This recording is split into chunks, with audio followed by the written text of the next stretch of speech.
नमस्कार आपण माने मुख्यतः कोरापुट को देवमाली डुडुमा नालको एवं तलमाली परी स्थान पर जानी किंतु कोरापुट एक आदिवासी बहुल अंचल जो कला संस्कृति भरी भरी रही एठाकार लोकनृत्य लोकगीत खूब मनोहर। तो आसतु आपण मानक स्वागत करुच्ची लोकायत प्रतिभा को आगक आणुवा समस्त को एकाठी करुवा कोरापुटर पर्व उत्सवर उद्घाटन समारोह कुटणीपदर सहस्र शिवलिंग ठारे आपनको स्वागत। आसंतु मजा नेवा।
आसतु वर्तमान आम देखा कुटणीपदर सहस्र शिवलिंग मंदिर। मंदिर जीवा पूर्व आपण मानक जनईदेवाई चाहे कि सहस्र शिवलिंग मंदिर भाग्यर थिले आपण देखिବାକୁ पाइबे। 150 सीढ़ी चढ़ी कि आपण मानक जीवाक पड़िबो मंदिर निकट को। तो चलतु जीवा आमे भी लेट्स गो।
वर्तमान आमे आसी पहुँचीचु मंदिर खूब निकट को।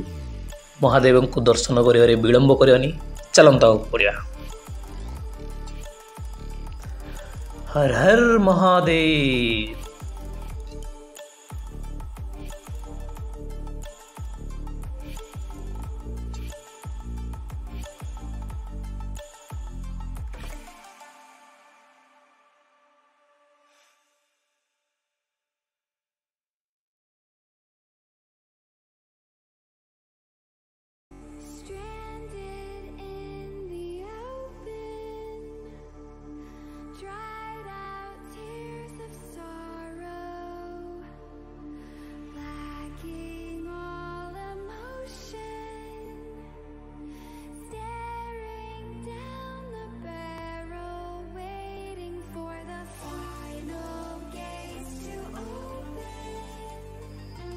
ये सब तले आप जो देखुं ये सब शिवलिंग। तो आपण मानक देखिक चलिया पड़ो।